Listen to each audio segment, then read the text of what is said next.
Happy Sunday, everybody. Welcome to the Morning Spikes, where we talk about all the football, things football. Think I'm focusing on fantasy football.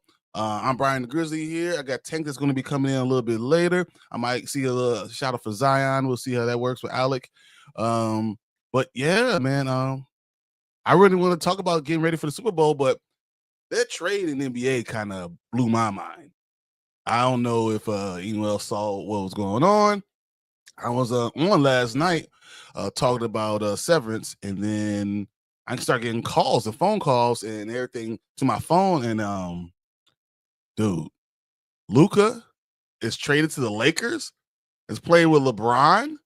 What the hell for Anthony Davis and one first-round draft pick? I couldn't believe it. I am shocked by it. Here's the trade breakdown. So the Lakers get Luka Doncic, Max Kleber, Markieff Morris. Dallas gets Anthony Davis, Max Christie, and a 2029 first-round pick. And the Jazz get Jalen Hood, a 2025 second-round pick for the Clippers, and a 2025 second-round pick from Dallas. I was like, what the hell just happened? Lakers obviously get A on that, right? That's a unbelievable. The life without past LeBron was already worrisome, right? Because that team was going to fall apart and have no one. You know, Anthony Davis is always hurt, and I mean Luka is always hurt too. But I think part of it was the fact that they couldn't get a hammer out a contract for him. So this now puts them back into contention for everything else going forward. I think that it's amazing. They're now up there with, back with the Denver Nuggets and I think San Antonio. I think they do need to make another trade to get a center, but bringing Luka to LA, to La La Land, that's nuts. I still can't believe that actually happened.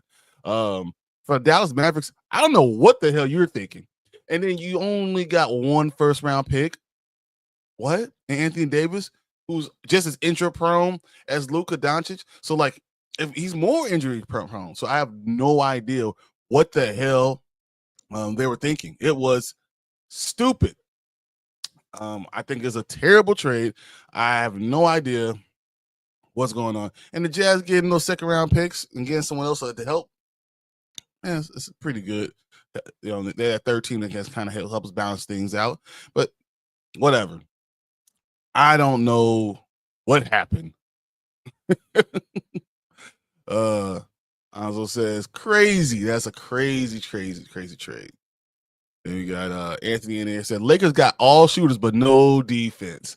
Their plan is to just be the Phoenix Suns when they had Steve Nash and just score as many points as possible. Just score. Don't worry about defense. Defense, we're just gonna score more.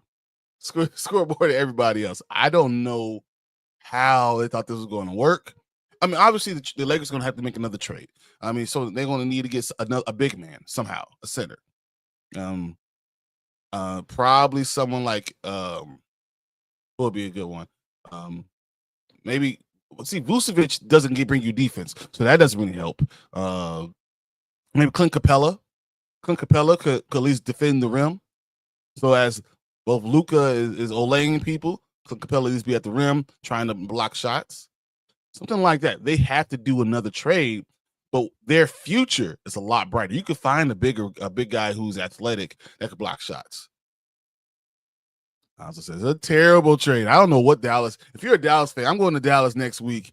I don't know. People are going to be upset. People will be sad. I can see people burning Luka Doncic jerseys. I don't know what is going to happen. I don't know what the hell they're thinking, but man, that shocked the sports world.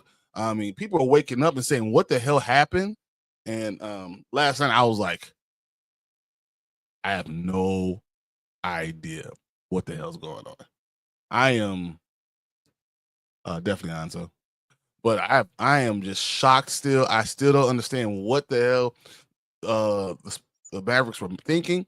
It's almost like when Mark Cuban sells his part of the team and no longer is in controlling part of it. Everything changes, and they make Terrible decisions, and Dallas is going back to the old Dallas, what they used to be. I'm by far like flabbergasted. I don't know what the hell they even to think. But this is literally one of the worst trades I've ever seen. Yeah, so that Anthony said Dallas didn't want to pay Luka the big money, so trade him. And in itself, I don't know if you ever trade start of that level. You shouldn't. I got Anzo coming in. Hey, what's up, man? What's up? How you doing, brother? You know me, always ready to talk about something. Yep, I appreciate it. Thank you for having me. Much appreciated. Thank you for being here. Anzo's from Bigger for Entertainment. If you want to shout out your channel real quick. Bigger for Entertainment. You guys know where to find me. Just happy to be here. So it's great to be here, you know. I seen you were talking about the trade, and I was like, bro, because we were in the backstage last night. You get the call, you're like, what the hell? So I was like, oh, I was like, oh man, did something, because I was in the middle of telling Tank what I was thinking about, and I was like, oh shit, did something happen? You know what I mean? Because the look on your face, I was like, oh, I think that can't be good. And I heard you say they traded Luka to the Lakers. I was like, bull crap. I was like, that's a lie. I was like, that is a lie. Don't come and tell me that. That's a lie. So while you're talking, I'm Googling. And I'm like, what? What? Now, to me, I guess in the long run, it works out for the Lakers because now you got a 25-year-old franchise player there. Exactly. But right now, that's a bad trade. It's going to change for the Lakers, so it's a decent trade because the Lakers could get a big guy. They're in talks with getting multiple big guys. You know, and the problem with Anthony Davis, Anthony Davis is MVP level play. Mm-hmm. He's like literally injury prone, and he's playing a big man position that is known to be losing a lot of people. So I think that's, you know, that you get hurt so often. Yeah. That's the issue with it. I think it's the step one. We're gonna get another trade by Tuesday's deadline. Okay, so it definitely is a step run, and you might be right. But even still, when you think about the elite big men right now, Luke, when think about elite big men right now, you know what I mean? Lakers are in trouble, like for real, because ain't nobody gonna stop Jokic. You know what I mean? So, well, I think they just had to get a young superstar going forward. In the team that's going to pay Luka, you're going to pay Luka $500 million. It's going to be like a 10-year, $480 million, $500 million contract. That's the next contract that's coming down the line. And if Dallas is not believing in him and doesn't want to pay him the money, they had to trade him. It's funny though, because Cuban has been loyal to his players. I don't know what he was thinking with this. Like, I'm thinking Cuban doesn't run them anymore. He doesn't run the Mavericks anymore? No, he sold his portion of it, so he doesn't really run them anymore. Since when? Yeah, so that's the big thing about why they'll do this. When did he do that? I didn't even know. Was it like last offseason? Yeah. Oh, really? Yeah, so Mark Cuban nothing with the Mavericks anymore? I think he's a minority. Not enough. Yeah, but not anyone who actually talks about it anymore. It's not his money. He cashed out basically. Bro. No. You see, and that's, I get it, but the way, and I'm kind of disappointed because the way Mark Cuban has talked over the years, you think like Mavericks, I'm a basketball fan, this is my team, and blah, blah, blah. So it seems to me like, oh, well, now the money is right. I'm going to cash out, double the money I made to spend them. I thought he was more passionate about the Mavs than that, to be honest with you. So, let's see. So how much does Dallas Mavericks does Mark Cuban still own? He's a very low minority right now. Wow. Because he sold 73% of his stake of Dallas Mavericks. That is crazy. Cuban only has 27% of the team. So that's why he really doesn't really run them team from day to day. That's crazy. That is crazy. If I have it, if I own a team, especially like the Dallas Mavericks, who went to the finals, right, won a championship, I ain't giving that team up for nothing. I could understand if they were a bottom feeder team and you could cash out and make a money, but a team like the Mavericks, Nah, but you know how much money he made off of that deal? I'm sure like a couple $1 billion. Yeah, like he bought the majority percentage of the Dallas Mavericks for I saw 300 million or 500 million, something like that. Yeah. Something And like that. he just sold his 73% for 3.5 billion. Okay.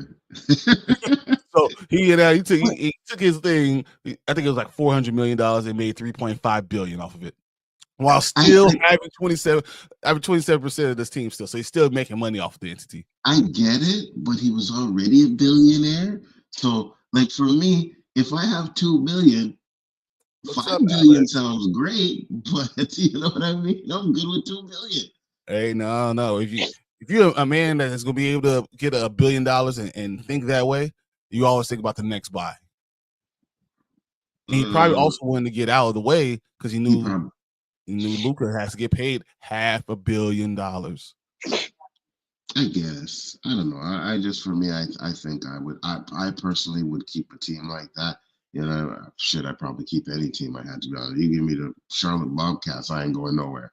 You know what I mean? I'm trying to build up that team. Yep. Yeah. You know, but for me, like I said, I think the trade works better now for the Mavericks, but Lakers in the long run. You know what I mean? So I think that Anthony Davis could be going out of the league in 2 years. yeah, that's what I said, 100%.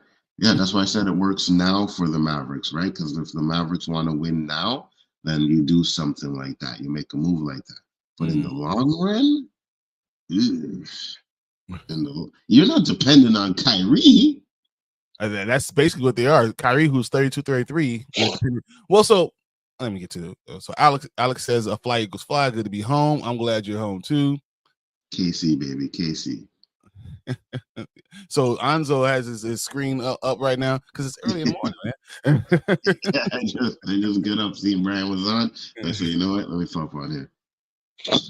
They do have a future player in Bronny James. Yeah, okay. Stop it. Who can't pass the ball into the post without getting stolen. That's probably what happened. I don't know if you saw the game. So Bronny was brought back up as a surprise move, and he was trying to get the ball into the post to Anthony Davis, and he couldn't pass the ball. He kept getting the ball stolen, and Anthony probably yelled at him, and LeBron said, "Yeah, get him out of here." You don't yell at my son. Only I yell at my son. I know it's football and stuff, but there's a rumor that the Spurs might get DeAndre Fox. What do you think about that? De'Aaron Fox? I think De'Aaron Fox wants him so bad. He wants the Spurs. The Spurs want him. I think that'll be a great match with Wembanyama for years. That happens. Just watch out. And I think Luka is going to come back fast because everyone was talking about he only played 22 games this entire season. Mm-hmm. So I think he's going to end up coming back fast now that he's with the Lakers. I think it's going to change everything. I also think because I was shocked. So I was watching all these videos last night.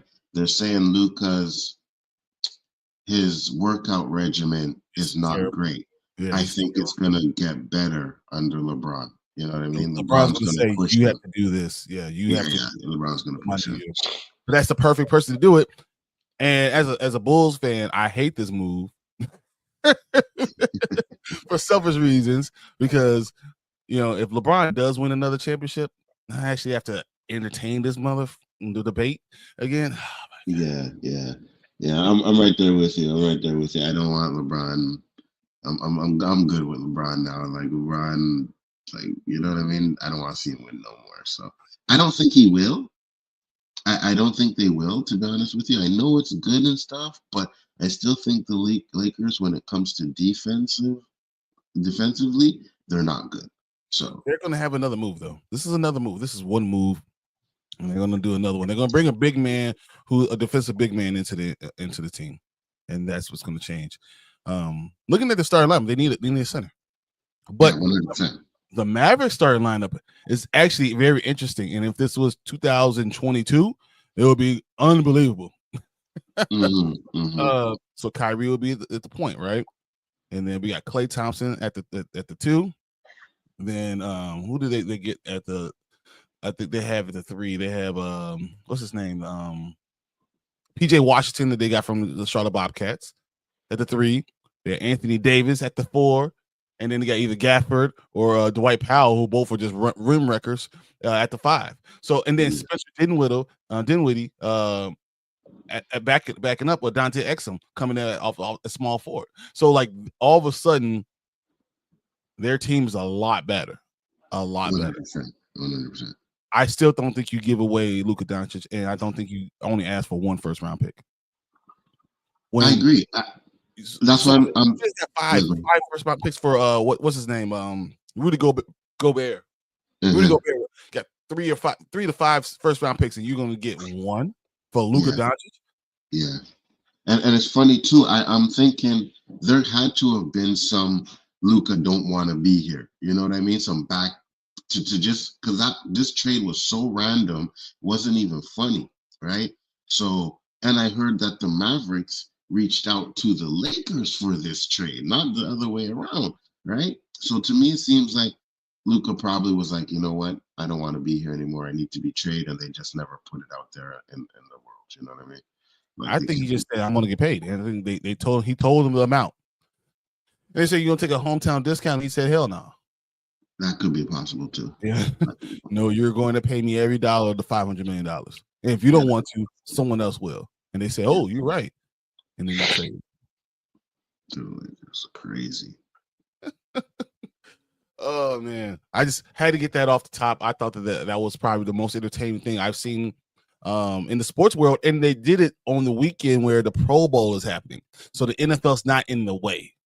Before the Super Bowl, so the NBA now has the stage. So if you go on into your sites, you're going to see on ESPN, NBA is a highlight of everything. It is all over X, it's all over Threads, it's all over Facebook, wherever you use, it's everywhere. Yep. And nobody cares about the Pro Bowl. You know what I mean? Nobody cares about players don't care about the Pro Bowl, and that and they've done it ever since they got put it in away from Hawaii. It should always be in Hawaii. It should have been a trip. That's when people care about it. You know, now they put it here, and everyone's like, man, F this game. I'm done. Yeah. It's just like the All-Star game in the NBA. Nobody cares. You know what I mean? Well, at least in the NBA, you got the slam dunk competition. You ain't got nothing for the Pro Bowl. Yeah, you got the slam dunk competition. And you got 3-point competition. Look at the names in the slam dunk contest this year. That's true, but understand that there's no one. See, all the players still play the All-Star game. It might not be a great game, but they still all play. Yeah. No, I get it, but I'm just saying the All-Star. For me, All-Star weekend, like Pro Bowl, All-Star weekend, I like the 3-point contest the best right now. Like that's the best. Other than that, I don't care about anything else. And that's funny because I believe what's going to happen. So we have Super Bowl next week, right? And the week after that is the All-Star weekend. It's almost like the NBA and NFL are in cahoots. Yeah. Could be. Brady says, we got Drake May in the Pro Bowl. Nobody cares about the Pro Bowl now. Facts. What was it? Russell Wilson, your dude, is in the Pro Bowl. Russell Wilson is in the Pro Bowl, guys. Yeah, no. I was like, what? Why? Yeah. For what? What is that saying? Yeah, no. No, he does. Why? You have better quarterbacks that should be there over him. But that's because no one else wants to go. They changed it. That's why you need to put it back in Hawaii, make it a big thing. You do a flag football part of it. You should do fun things. Do the quarterback competition. Who has the best arm, the biggest arm? Give big prizes for it. Or whoever wins the quarterback competition wins $3 million.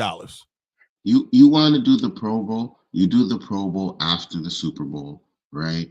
You put up, like you said, a couple $1 million, right? You put, and then the same thing with the All-Star game. The winner of the Pro Bowl wins $50 million. Yeah, exactly. 100%. People are gonna play. You know what I mean? They're gonna play hard. Same with the NBA. You put up $1 million, like just $1 million per player on the team. You know what I mean? Like not $1 million split between the players. The winning team, every player gets $1 million. I promise you that Pro Bowl, that All-Star game will be competitive as hell. Dude, I think you should put up championship belts. That's what I think. They should have. So have it. Whoever is the MVP doesn't just get the trophy, but they get a championship belt, and they get an extra $5 million. Yeah. Every player, the winning team splits $15 million, right? And then whoever wins the MVP gets an extra $5 million and wears a championship belt around. That brings you into the new age. That changes everything. That's the same thing they have to do with the Pro Bowl. You need to go ahead and think, okay, how can I get these people in? So I'm going to have a quarterback competition. I'm going to have a 40-yard dash competition. See who's the fastest 40-yarder. You can bring in other athletes in to see if you're faster. So like if Tyreek Hill, instead of having him race against anybody else or against Jahmyr Gibbs, you have him race against a professional runner for 40 yards. And see what you got. You could have Usain Bolt before he got fat. Like you could do to that effect, but make it a star-studded event. I agree with you putting it after the Super Bowl, and maybe more people will be more willing to do it. And it's a free trip to Hawaii. That's how you open it up. Agreed. Because I think, people don't want to get injured. You know what I mean? That the money's not really great. So it's like, why am I doing this? Like for what? Good to be selected. Hey, I'm a Pro Bowl. That's great. But at the end of the day, like, why am I doing this? Exactly. But if you put money in there, you put bragging rights, you put championship belts up there. We're all in fantasy football, right? People want championship belts, right? You spend the money on it, right? And you are down to champ. Every time you see them walking into the next game, they got that championship belt on their shoulder. Absolutely, yeah. So that's how you bring interest back into it. The NFL needs to get into the new world. This is different. This generation is different. Facts. I agree. Even though I would like the championship belt back in my generation too, so it ain't matter. So it's also, why is BTJ not in the Pro Bowl? I don't know, but quarterbacks don't want to be there, and that's why you have to change the money for quarterbacks in themselves. Yeah. So Brian, why are we not talking about more pressing things, important things like the Puppy Bowl? This outrageous and unfair. The Puppy Bowl is. What the hell is a Puppy Bowl? Yeah, it's a little puppy thing that they have for like football, but they literally had in a commercial like the little puppies coming out with little footballs. Yeah, like it's cute. Football probably be more entertaining than the Pro Bowl, to be honest with you. So. In multiple ways. Multiple ways. All right. Since we did our NBA corner real quick, let me run through the NFL stuff. So Russell Wilson is down talking about he's focused on the Steelers, not on the Raiders talk, because the Raiders fans and all the Raiders smoke is kind of surrounding him. The Steelers already said they're not going to bring both of them back, and it seems like they're going towards the idea of bringing back Fields. Oh, okay. So with that being said, everyone wants Russ to go to the Raiders. I'm with you, Derpy. Yeah. I don't want Russ. Let's keep Fields, younger player, higher ceiling. You know what I mean? You can and if it doesn't work, you have a bad year, you can actually draft someone high. Yeah, absolutely. You know what I mean? So I'm definitely more onto getting Justin Fields there than Russell, to be honest with you. Derby says the Puppy Bowl is at 2:00 on the same day as Super Bowl on the Animal Channel. Might be more entertaining. So my thoughts: make 2 Pro Bowl events. One called Pro Bowl Games, played a week before the Super Bowl, and that's all the skill-based games for a belt for the NFL elites. Best player gets picked up by 2 coaches. Okay. The NFL elites Pro Bowl full pad game NFC versus AFC for a trophy, whereas the Pro Bowl is for the belts and stuff. A winner of either wins money for the conference. Ooh, okay. Interesting. And the NFL elites played after the Super Bowl. But if you do the NFL elites, I think they're not going to want to do full tackle with Contact. full, Yeah. with full pads. Yeah, that's the only thing. That's the hard part. That's why Pro Bowl is so hard, right? Because nobody wants to play as hard as they do in the regular season in the Pro Bowl. They just don't want to. You know, It's to get hard, injured in the Pro Bowl. You know. but you have to financially make it worth their while. Yeah. I agree. I agree. Brady, the man in the chair, says, "I don't think the Raiders want Russ. He tried to get Pete fired, and you can go after Fields or Darnold. I think that the Steelers don't want to lose Fields. I don't think they do, but because you know how things are, Braden. But I think Darnold to the Raiders makes a lot of sense. Yeah. But Justin Fields, I heard the suitor for Justin Fields is going to be the Giants. Interesting. That's but going to for be something me, they got to pay. But for me, it's just if you get rid of Justin and keep Russell, how many more years do you have with Russell? Like 2. 2? You know what I mean? Justin Fields could be the future, right? He's gonna get better. He's 25. You look at Sam Darnold, who's just 27, and look how he resurged in his career. But that's the other thing. You could go after Sam Darnold. Yeah, I could. But you have to pay him $50 million. Could do that too. They definitely need a kind of a Ben Roethlisberger type of player for the way the Steelers have always been played. Which is Justin Fields. He holds on to the ball. Yeah. He has a big arm, except he can run. yeah, it's Justin Fields, exactly. Yeah. So technically, Brian James Gunn has brilliant promotion because that's where the next, the first look of the Superman will be instead at the Super Bowl. I don't think anyone's going to care. Stay away from Fields. He said, "I'll bite you." I have stupid fans thinking Justin is Cordell Stewart 2.0. That's stupid. Because just his run game part is elite. It's the best that you've ever seen. Yeah. The question is, can you make Justin into Lamar? A star, yeah. Exactly. If you could just make him to like Lamar 2 years ago, you're cooking with something. Absolutely. So for the Giants, you got to fight through Shador stuff. It seems almost seems like they have that done behind the scenes already. As long as I don't know if Dion is going to be okay with signing off on the Giants. If Dion says no, Shador is not going. They need to know that. Yeah. Said, hell no, Fields come to Philly. And back and be a backup. What? He's 25. He has time. Yeah, no, he ain't going to Philly. No. Be back up so we can win 3 more Super Bowls. He ain't going to Philly.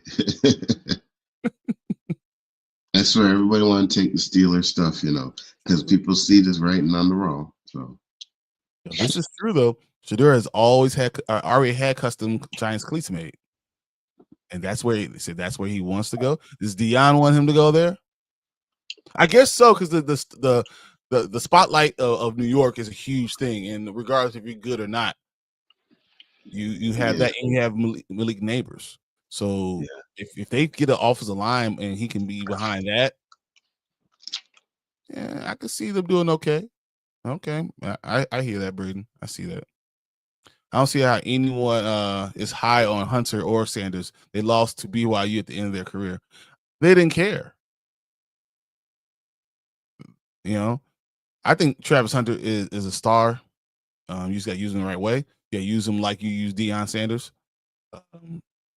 And I think Shador, if he came out this year, would have been a second-round pick. But because he's coming out 2025, I'm sorry, if he came out 2024, he would have been a second-round pick. In 2025, I think he's the second overall, or maybe third overall pick, period. Depending on wherever the Giants going to get to. Yeah, I agree. Mm-hmm. More, we'll run through the NFL news. The Bears are hiring Eric Bieniemy as their running back coach. Like, Interesting. can you imagine that he was, the offensive coordinator of the Kansas City and couldn't get another job? Yeah. At least Washington can't get another job. And that Matt Nagy effed over Chicago and got a job right away. Mm-hmm. But you see, I'll go with, sometimes I get it. You have a good team already. Was it really the coach? You know what I mean? Or was it just because they have a good team? So I can see why people could be skeptical in that kind of a way. But regardless, you've seen where good coaches or just coaches, mediocre coaches, come into a good team and the team flops. You know what I mean? So coaching does make a difference. Absolutely. It does. But I don't think he could be a great head coach, but he's a good coordinator. The fact that he couldn't get another coordinator job after doing multiple years of being a coordinator, and Matt Nagy did jump right into doing it, I thought that was really interesting, and says a lot about the NFL and how the good old boy club. Oh yeah, we talk about that all the time. We already know about the good old boy club, Yeah.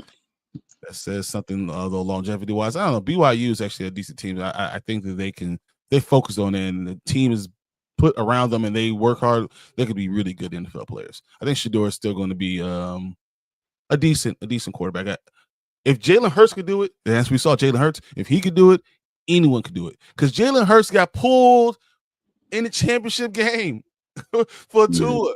Had to go to another team, learn how to throw the damn ball, and now is in the Super Bowl for the second damn time. Yeah. Man, I'm all for it. It still won't make a difference. Sorry, Bears fans. My only fear of the Bears is that you have too many cooks in the kitchen, and hopefully that Ben Johnson's strong enough personality to kind of hold that thing together. Mm-hmm. So Eric Bieniemy was also fired from UCLA. I think he doesn't do well with people and rubs them the wrong way. This is the NFL. He did fine with Andy Reid. I don't know, but the fact that Andy Reid didn't bring him back does say something about him. So that does say something. Absolutely. So now we got the Bucks. Mike Evans is thinking about trying to enter the flag USA for the flag football part, because that's going to be an Olympic game. Flag football is going to be an Olympic game? Yep. Yeah. Interesting. I was like, really? I mean, but if it's anyone, Mike Evans is that dude. Oh yeah, for sure, 100%. He's the jump ball king, and I love it. I really do love him. Yeah, I'll take Mike Evans on the Steelers. 100%. I'll take him. All right. And then the last thing I really want to talk about would be, if we're talking about some of these end of the year awards. So if we're saying like MVP, who would you have as your MVP? Not who will win, because who will win we'll talk about later. Whatever. If you were given the award, who would you give MVP to? Ooh. It's the regular season award. It's not a postseason. Yeah, I know. I know everybody's gonna say Lamar Jackson, right? Lamar Jackson, that great year, had a good year. But I think without Derrick Henry, Lamar Jackson may not have such a good year, right? I know what you want to say about Kansas City, but Patrick Mahomes always wins. I'd kind of go with Patrick Mahomes. Okay. You know what I mean? I'd kind of go with Mahomes. For me, I think Lamar is going to win it. And for me, I'm giving it to Saquon Barkley. I feel like Saquon has. We've heard about the ordeal he had with the Giants. We've heard about what happened. That they gave Daniel Jones all this money and never really went through a contract negotiation with him, and never really gave him a chance to say yes or no to anything. You heard how they treated him poorly, and he didn't want to leave his team. And he goes to this Philadelphia, whose team was in shambles. after last season. They lost all those games in a row, and he's made them a Super Bowl possible champion. Like, I think he's changed the attitude around the entire team. Having a superstar of that quality has changed something. Yeah, for some reason he slipped my mind, but yeah, Saquon Barkley. I would take him over Lamar Jackson for sure. Regular season, it's Saquon Barkley. 100%. I would too. Yeah, Now, if you want to do that opposite, what about Offensive Player of the Year? Just offensive. Mm-hmm. Ooh. I think I could give it to Lamar for Offensive Player of the Year. I think I could give it to Lamar. But overall MVP, it has to be Saquon. If you're just That's exactly what. Yeah. I think it should be switched. I think the way that everyone looks at the MVP and the way that everyone's talking about Offensive Player of the Year should be switched. I think Offensive Player of the Year should be Lamar. I think MVP should be Saquon. I agree 100%. Yeah, I agree. All right, what about me? Like I said, oh, go ahead. I'm sorry. Go ahead. Oh no, I was just gonna say, but for me, like the reason why I said Patrick Mahomes too, like those guys had great seasons, but at the end of the day, Who's the best? Like, yeah, you know what I mean. Like if you want to really say who's the best, it's Patrick Mahomes. He's gonna be the best for a long time, man. That brings up another good point. You can literally start saying, having an award saying, but at the end of the year, who's the best player? The best player award is not the MVP. Right. The MVP is the most valuable player. Who is the best? Who's the NFL's number one player? Yeah. Once again, that's the championship belt. Yeah. You got to go Patrick Mahomes. Say what you want to about him. I know a lot of people don't like him, right? And because especially once these teams start winning, you get a lot of hatred. You know what I mean? Oh, I don't want to see them in the finals. I don't want to see this and that. So I get that. But at the end of the day, like he has brung it every year. So yeah, he's the best right now. Yeah, that's not even a question. And I think he's not just the best. He's young. He's on all-time great list. And we talk about he wins his championship.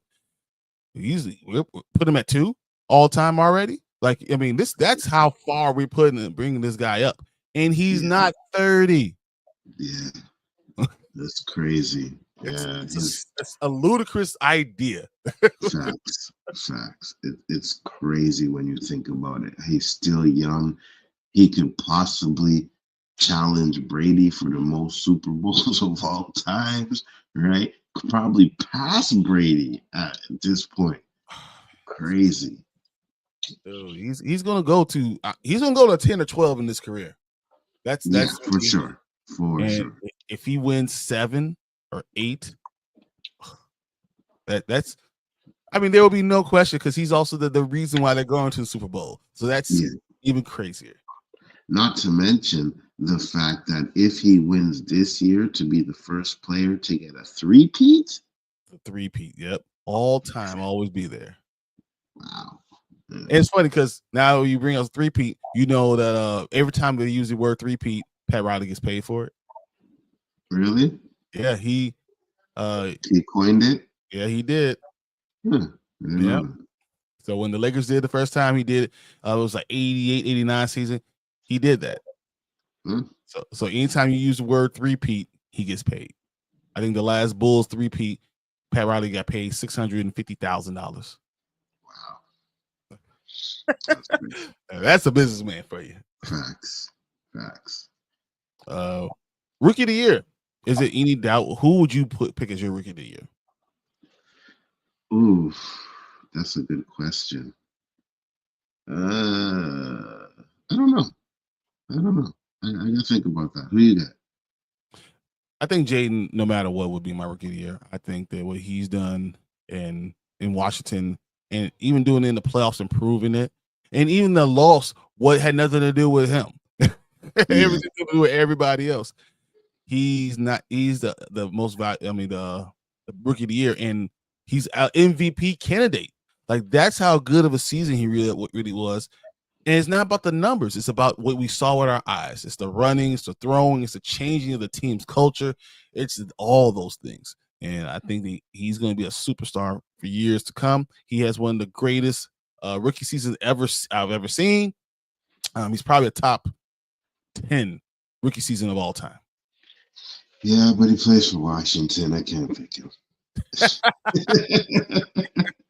I can't do it.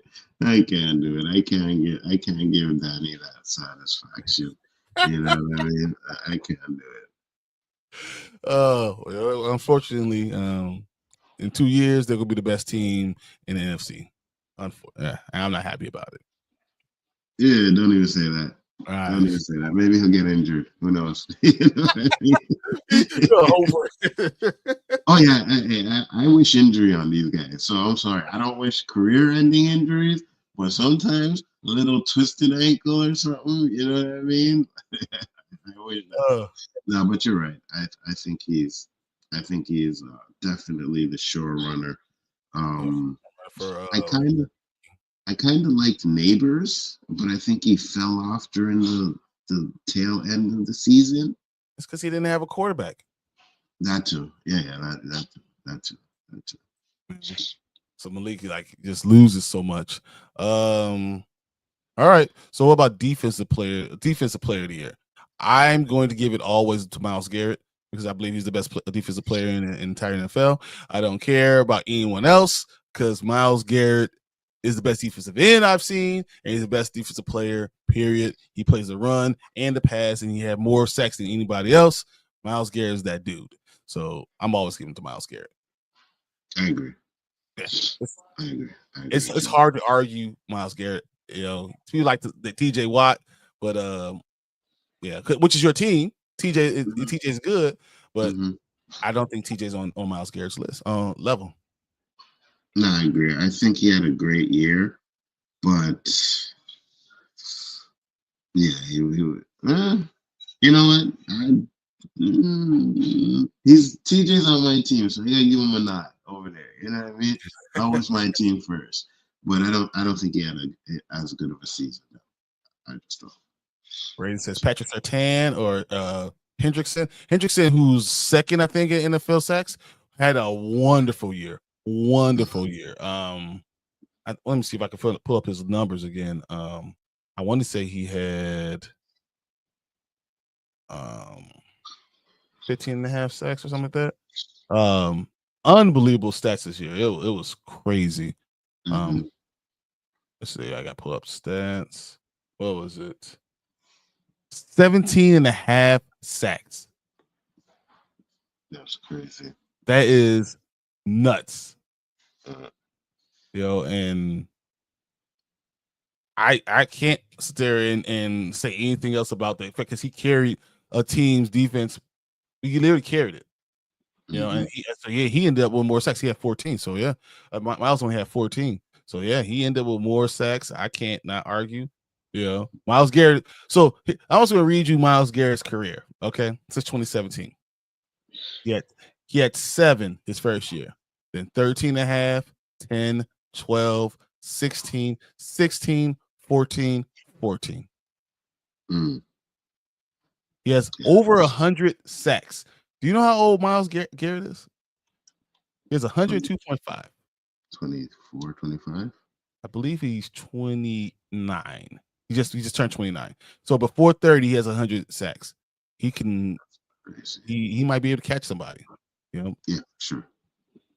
But Patrick Surtain is by far the best defensive back.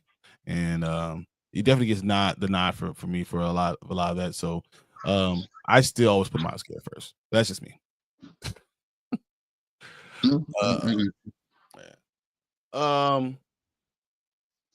The only other one, because I mean we're gonna have our own awards show and everything, but the only other thing that I'm thinking about is who's coach of the year, and this is a strange question because we had a lot of teams that came out of nowhere. Dan Quinn with Washington, even though I thought they were going to be great, most people only had them winning 4 games, and they made it to the NFC Championship game. You have Dan, what's his name? For the Lions head coach, Dan Campbell, who had an unbelievable year. coach his butt off because they had so many injuries. It was nuts all the time having more injuries. And every time you turn around, they're figuring out a way to win. And you were almost surprised when they didn't do it. Yeah. Yeah. Kevin O'Connell. With the Minnesota team. Unbelievable. I mean, who thought Minnesota was going to be any good? Facts.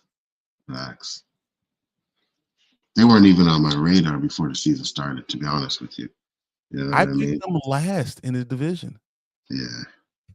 Like I could say all I want to say about Washington and say Dan Quinn. I knew he was going to do it, but come on, Kevin O'Connell did amazing. Well, you also said the Bears were going to be like 11-3 last year, so hey, I was on like what, 8 off, like 10 games off. Wasn't that bad, man? Come on. So I mean, all those guys are really good. You always got to put John Harbaugh and Jim Harbaugh in there because Jim Harbaugh literally turned around an entire team just by him stepping in the building. Yeah. So I mean, I think those are my best ones. So O'Connell, Quinn, Campbell. Yeah, those are probably the best ones. So, with that being said, who do you think it should go to? I'd probably go with Kevin. Like I said, because I think Minnesota was that real sleeper. Like a lot of people already knew, or I won't say knew, but had an idea that Washington was going to be pretty good. You know what I mean? We knew that. It was like, Washington could be good this year. I didn't have the Vikings anywhere on that list. They were not on my radar at all. If you had told me at the beginning of the season that the Vikings were going to have the season, I would have laughed. Like, really? So, yeah. No, you make sense. And Braden comes in and says Kevin O'Connell's, Quinn, Reed are the leaders, I think. I think Dan Campbell, for me, is the coach of the year. And here's so the Lions won more games than they've ever won before. They lost more players to injury, season-ending injuries than any team I've ever seen, and still made it to the NFC Championship game. Yeah. I think that has a lot to say about Dan Campbell and his coaching ability, about galvanizing his team. And I think they're going to beat Washington, right? Oh, it was the divisional playoffs, but I think they would have beat Washington if they didn't lose their DB, the first play of the damn game. So it's like, with all that said, I think Dan Campbell held that team. What any other coach would have fell apart. Yeah, I could see that. Yeah. So, but he beat Kevin O'Connell. He beat him. So I feel like that should give Dan Campbell the nod. But Dan Quinn is right there too. And can you give Reed another one? I don't know. I'm we know how good you are, Andy. Andy Reid, we're not giving it to you. well, my MVP is and always will be Mike Tomlin. So yeah, what anyone wants to say, that's my MVP. I didn't say his name because I know he ain't gonna win it, but Mike Tomlin, yes, all day, every day. I love him. Hey, I'm telling you, man, I'll trade players for Mike Tomlin. I would have gave y'all first and third for Mike Tomlin. Give me Mike Tomlin. Yeah, we ain't doing that. He ain't gonna be in Chicago. We ain't gonna be sitting there complaining about, man, he only won 12 games this year. Nah, man. Yeah, we ain't doing that. We ain't getting rid of Mike. Now after we round out that whole coaching talk, Kellen Moore taking the Saints job. So Kellen Moore is offensive coordinator for the Philadelphia Eagles. Had an amazing season. Showing that it's important you can still run the damn ball and make it all the way there to the Super Bowl. He does have Saquon. He does have the best offensive line that has been made in this entire NFL. Their numbers are still amazing. But yeah, I think he definitely deserves a chance. I thought he should have got the Cowboys job, but they didn't want to wait. But taking the Saints job, does he take the Saints job? Because the Saints won him. They're not hiring anyone else. The Saints won him. Does he take the Saints job? I think that's what happens with a lot of these teams. You know, they lose coaches because people see them, you know, leading their team. They want to be the leader of a team. Yeah, I'm taking the Saints job. I'm taking the Saints job. All right. See, there's 32 jobs in this NFL. In the NFL, there's only 32 of them. Mm-hmm. So if one opens and one team wants me, no matter how much they're in cap hell, because they are definitely in cap hell. As long as we have an understanding that this first year we need to purge, and you know we'll win what we can, but we have to get rid of these contracts and do whatever it takes to bite the bullet. So the following year we actually have some money, we can change this team around. I'm okay with it. Yeah, I'm not staying with a team when the NFL job is sitting there open. I agree. So yeah, I'm definitely taking it. I think Kellen Moore will take it. I think we'll be talking about next Monday. Kellen Moore, the new head coach of the Saints, in a division that no matter what is winnable. No matter how much you have to suck, you can still win that division because the Carolina Panthers. Come on, let's be honest with you. Tampa Bay, you scared of Tampa Bay? I mean, they're good. Are you scared? No, you're not. So Atlanta, all they do is fuck up. So like, there's nothing you are afraid of in that division. So why not? You know, it's not the same as taking the number one job, you know, with the Raiders, with everyone else in your division being a Hall of Fame coach. Mm-hmm. Mm-hmm. You know, so if I'm him, I'm Kellen Moore. I'm definitely doing that, no question. And hopefully, I could take this team and show them what I can do and become the next head coach. You know, coach of the year that we're talking about. These candidates. I agree. Yeah. All right, guys, that is all we have for today. Getting ready for the Super Bowl. We just, you know, knocking down all these awards. I want to thank Anzo once again for jumping in here, having my back. Appreciate you. Shout your channel one more time for me. Bigger Ford Entertainment. Always a pleasure to come out and hang with you guys. You know what I mean? Last night we're hanging together. Tonight, today. So it's the collaborations are becoming more and more, and I really do enjoy it. But my channel is Bigger Ford Entertainment. You know, Tuesday night we'll be back doing some From stuff. We got OC. So I do a lot of stuff over there, but I just appreciate talking to these guys. It's always a pleasure. And I appreciate you. And guys, thank you all of you guys for jumping in the comments. Braden always being there for us. Derpy jumping in. Appreciate it, Alec. I'll see you on Wednesday. I think I had who was it? It was you, of course, and Anthony. Anthony was here too. So, guys, thank you guys for kind of joining in. Thanks for all your comments, and we will see you on Tuesday on the Panda Grizzly Show. And that's what I was waiting for, Anthony. Like, if you were to say anything, Kellen Moore should stay with the Eagles. Oh my God. Okay, all right. I think he takes the job, but we'll see. We'll talk about it on Tuesday. See the Panda Grizzly Show, and then we'll on Dynasty Pylon. We'll be on Wednesday, and it'll be with me and Alec. So thank you guys, and we'll see you next week. Peace.